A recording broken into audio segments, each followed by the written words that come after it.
Afinal, os bancos são realmente transparentes? Se você quer saber, já assina o canal e fica até o final desse vídeo, que hoje nós temos uma novidade muito legal para vocês. Eu estou falando do e-book Índice de Transparência do Setor Financeiro no Brasil.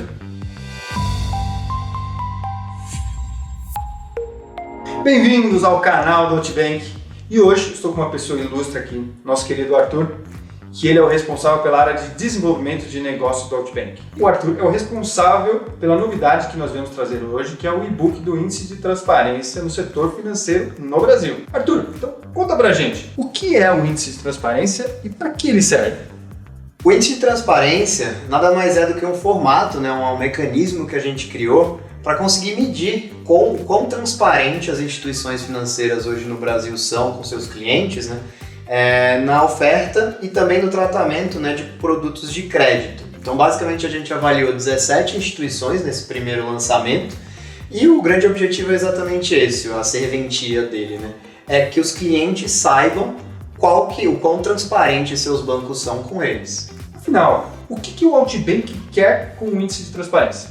Bom, o Outbank, a gente tem um manifesto pela justiça financeira e basicamente o índice de transparência ele se encaixa muito bem nesse manifesto. A gente quer trazer mais justiça ao sistema financeiro brasileiro.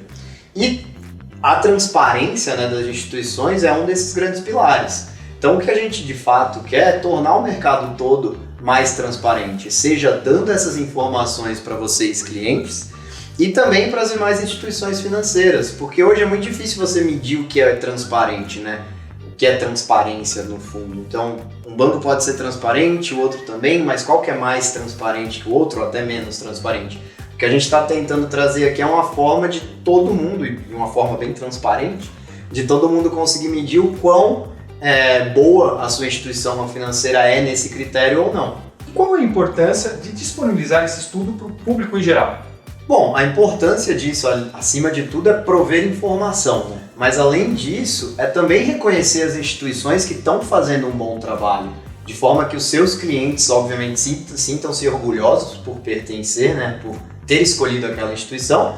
E também o outro lado, às vezes a gente vai ter sim instituições que não foram tão bem e que os clientes possam cobrar para que isso mude e até as instituições olharem o que elas precisam fazer para melhorar. Com certeza todas as instituições no fundo, buscam transparência. Algumas podem fazer melhor, outras pior, mas a ideia é que a gente mova todo o mercado em um sentido que a gente torne todo o ecossistema mais transparente. Esse estudo ele é um pouco complexo, Arthur?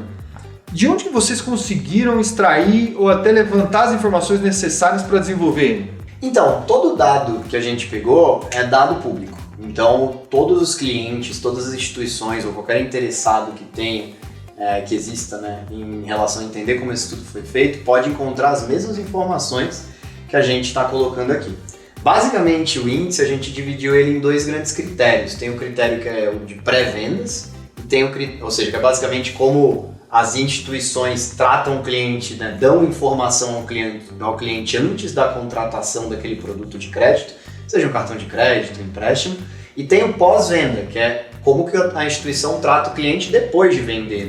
Então o cliente às vezes tem um problema relacionado um tópico específico sobre a taxa que está sendo cobrada, o banco consegue responder isso de forma interessante, como que é a questão de reclamação, de clientes em relação a temas como esse. E aí, em cada uma dessas categorias, a gente colocou alguns critérios. Então, por exemplo, na pré-venda, a gente está falando de o quão fácil é achar a taxa de um produto, falando de um cartão de crédito, no site da instituição financeira, o quão evidente está aquela informação, se está em letras garrafais ou se está naquele miudinho que ninguém encontra ali, que fica difícil de entender, o quão discrepante é a taxa anunciada versus a de fato praticada e que é medida pelo Banco Central. E no pós-venda, basicamente a gente está considerando índices já criados por instituições. Então tem o índice de reclamações do Banco Central, que a gente só está considerando reclamações diretamente relacionadas à transparência, e também o índice do Reclame Aqui, que é obviamente uma das grandes instituições aí que medem como que as grandes empresas se comportam no tratamento ali do cliente, ou como os clientes as classificam nessas questões. Então, enfim, todas essas informações, né, e todos os critérios podem ser encontrados ali no e-book, como que a gente cruzou essas informações, como que a gente chegou no ranking final, mas acho que a grande informação é, todos esses dados são públicos, nada a gente criou, então qualquer pessoa pode de fato encontrar essas informações, seja no site dessas instituições, seja no site do Banco Central ou do Reclame Aqui. Então acho que esse é o grande ponto aqui. Conta pra gente qual foi a maior surpresa que você identificou durante o desenvolvimento desse estudo, porque tem bastante coisa que possivelmente a gente não esperava encontrar, né? Cara, isso é interessante. Acho que os pontos mais legais assim que a gente viu, quando a gente começou a idealizar, a gente imaginou que os neobancos, né, as novas instituições financeiras, como o Nubank, C6, Banco Inter, elas iam se posicionar acima. Obviamente, elas vêm com uma proposta de mudar como o mercado funciona, né? E o mercado brasileiro, historicamente, é pouco transparente. Então, a gente achou que os grandes bancos, né, os grandes dinossauros, vamos chamar assim, eles, como o Bradesco, Banco do Brasil, Itaú, eles iam ser menos transparentes. Mas, na realidade, você vê que não. Se você olha lá no índice, o primeiro colocado é o Itaú. Que, cara, é uma instituição fenomenal, mas, sinceramente, a gente não esperava isso no começo. Enquanto você tem, por exemplo, um Nubank, que a gente achava que ia ser o primeiro colocado de longe, ele aí está abaixo do Itaú, empatado com o Banco do Brasil. Então, assim, você vê que o que a gente esperava, na realidade, não se concretizou. E a gente tem, por exemplo, instituições neobancos, né, que estão classificados nas últimas posições. Então, o C6 Bank é um exemplo disso. Então, enfim, acho que essas foram as grandes surpresas, né? A gente achou que, de fato, as novas instituições já iam ter critérios de transparência muito mais definidos dentro dos seus produtos, né, da concepção da empresa, mas a realidade a gente vê que não é essa. Então acho que esse foi as grandes surpresas, né, que a gente notou. E onde o Outbank se apresenta dentro desse índice? Bom, o Outbank acabou de lançar, né, o seu cartão de crédito, que é o Novo Card. A gente ainda não tem dados sendo divulgados no Bacen, no Banco Central. Então, como eu mencionei agora há pouco, alguns dos critérios sendo considerados são baseados em informações que vêm do Banco Central. Então, como a gente ainda não tem dados lá, não tem como a gente se colocar nesse ranking, porque tem critérios que a gente estava inexistente. Né?